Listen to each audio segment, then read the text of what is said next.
I quit the most addictive habit on planet Earth at the age of 19. I quit watching porn, but this was after 6 years of struggle, and it literally felt impossible up until I did these 3 things. Okay, number 1, I fixed my shit life. When I was watching porn 3 times a day, the most I ever watched it, my life was at its worst. I had no friends, I had no girls, I had no future, I had no goals, I was going to go to a college and a uni to study something I didn't care for, get a degree I didn't care for, get a job I didn't care. You see, I had nothing going for me. I had a shit future ahead of me, and I knew it. When I thought of the future, I got sad. When I got sad, you know what I did? Watched porn, played video games, ate junk food.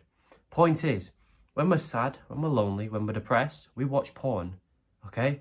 When I thought of my future, because I had nothing going on, I'll explain why in a minute, but when I thought of my future, I was like, that's shit, I'm sad now. I need porn to make myself feel better because I'm sad. What if when we thought of the future, it was good, it was happy, we had something to look forward to that was positive for us? We're not going to be depressed, we're not going to be sad, lonely, we're going to be enthusiastic, excited, motivated, all these good emotions. Now, what do we not do when we are happy and motivated? We do not watch porn. So the more times we're happy, we're motivated, we're enthusiastic throughout the day, the less chance we are to watch porn. It's as simple as that. So how do we fix our shit life so that when we think of the future, we are happy and motivated and the need for porn is 0? You set goals and you work towards them. That is it. That is the key to happiness for men. Men have always had purpose, a mission, something to conquer, but in recent times, we haven't. We've not had a war in the West. We've not had anything to go and conquer. Now, this is why men's mental health is at its worst, because we don't have a mission. We don't have a purpose. When you don't have a purpose, you're depressed, you've got nothing to look forward to. I don't blame you for watching porn. There's nothing else fun to do. But when you set a goal, you create a purpose and a mission for yourself to conquer, you've got zest in your life, you've got happiness, you literally have a reason to wake up, work towards the goal, make 1% progress towards it that day, and feel happy and fulfilled. When you feel like that, you don't watch porn. So set a goal, set 3 goals, set 2 goals, whatever, to get in the best shape of your life. So you're healthy, so you live longer for your kids, so girls look at you, so guys respect you, so you feel amazing about yourself. Whatever the goal is, whatever the reason is, set it and wake up every day excited, work towards it, obsess about it, make progress towards it, and watch your life be so much better. Now, people say to me, like, oh, well, I've not achieved the goal yet, so how can I be happy? Just by setting the goal and making progress towards it is the happiness. Because you know one day you'll get there, all right? So it doesn't matter how long it takes. One day you'll reach the goal, the physique, the money, the job, whatever. As long as you work towards it every day, you're going to make it there. So now when you think of the future, you're happy. You're like, oh shit, I've got this to look forward to, okay? Let's make progress towards it today so I get there faster. Now you're happy, you're excited, you're motivated. You do not watch porn that day. Simple as that, because you've fixed your shit life. Quickly, if you like my advice, you want to support me, you want more value from me, link below is my porn quitting course. I think it's the best one on the internet, and for the price, it's very cheap. You should check it out. Number 2, the thing you need to fix, is your bad mental health, okay? As I said before, who watches porn? Is it the happy guy or is it the sad, lonely guy? It's the sad, lonely guy, okay? Excuse me. The more sad you are, the more chance you watch porn. The more you watch porn, simple as that. The happier you are, the less you watch porn. When your mental health is bad, your happiness is low, obviously. When your mental health is bad, your upsetness, your depression, your loneliness, your sadness is high, so you watch porn a lot. Stop looking at porn as the actual problem. It's not. It's really not.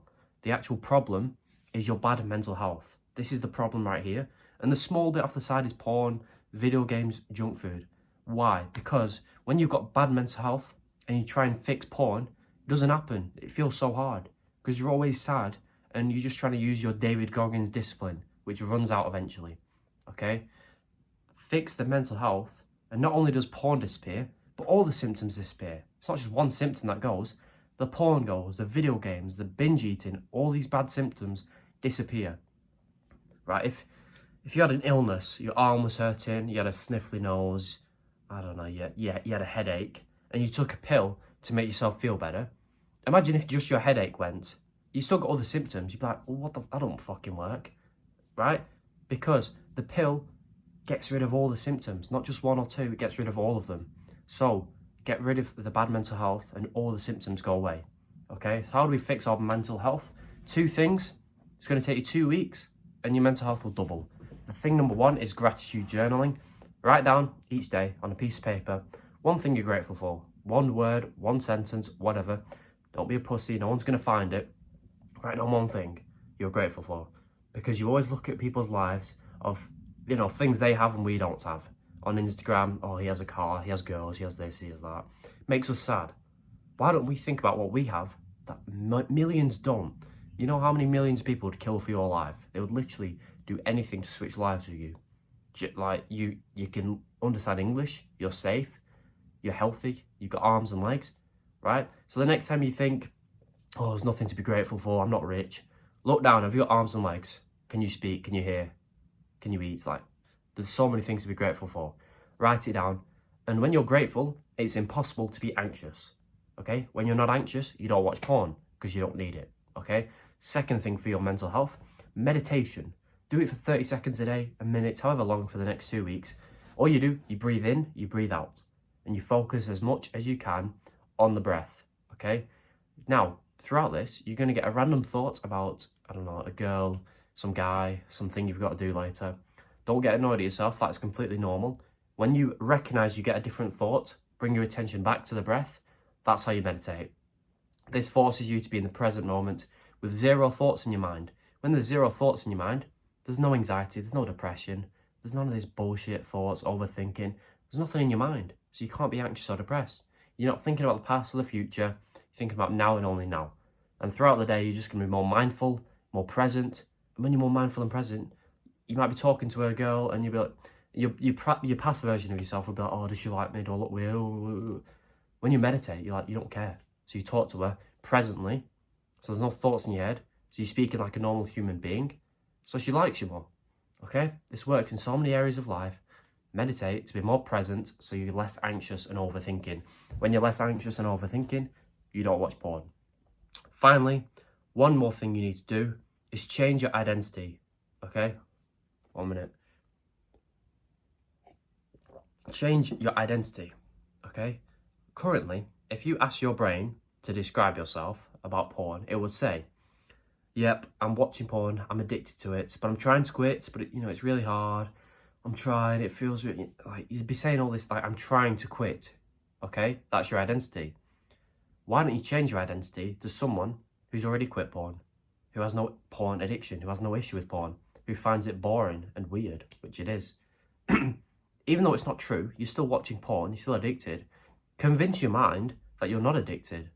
Why not? Your mind can't tell the difference between reality and what you're telling it. If you tell it enough that you hate porn, you'll wake up one day and you'll hate porn and you won't want to watch it. That's why so many shy guys can say, I'm confident 1,000 times. One day their brain will believe it and they will appear more confident. Then they will become more confident. All right? Even if they've done nothing different, they've just told themselves they're confident. The brain can't tell the difference, so they believe it. It's like a superpower. Change your identity to someone who finds porn boring and cringe and gay, which it is. And you'll get the urge to watch porn that day. And you're going to be like 50% more likely to just avoid it and not watch it. Because you'd be like, nah, I don't really want to watch it. I'll give you an analogy to make it simpler. There's 2 guys trying to quit drinking. They both go to a party. Guy number 1 gets offered a drink. He says, I'm trying to quit. I'm an alcoholic. I'm struggling, but no, I'm trying to quit. Sounds great, doesn't it? Yeah, he's definitely going to do well. Second guy gets offered a drink. I don't drink. Boom. He doesn't get pestered for the rest of the night. He doesn't drink that night. Even if he's more of an alcoholic than guy number 1, he just said, he told his brain, he told everyone else, I don't drink. Boom, he don't drink. The first guy gets offered another drink, and he's like, all right, I'm gonna do it. I'm gonna have a drink. Because he's trying to quit. He is someone who's trying to quit drinking. He's got a drinking problem. He knows this. So it's hard for him to quit because he's told himself that. So he knows he's going to fail that night because he's trying to quit. The second guy's not trying to quit because he doesn't have a problem to quit. I hope you can see what I'm trying to say here. Just change your identity to someone who's not trying to quit porn, but someone who just doesn't even like it, finds it boring and weird. Then the next time you get the urge, you're going to be more likely to just avoid it. So change your identity, fix your mental health, and fix your shit life. Fix the actual problems and watch the symptom of porn disappear. Watch porn feeling so hard disappear. You'll quit faster than anyone, and I'm happy you watched this video, so thank you. If you want more of my help, if you want to support my business, link below, my porn quitting course, the best one on the internet. Very cheap, the price will go up soon, and once you buy it, by the way, you get a free bonus section teaching you how to attract and speak to girls. It becomes a lot easier when you quit porn, so you've got that to look forward to. I'm happy you're on this journey. Thank you for watching this video. Subscribe, like the video if you want. I'll make free videos every single day until I help 1 million guys quit porn. So if you want to be part of this journey, please subscribe. Goodbye.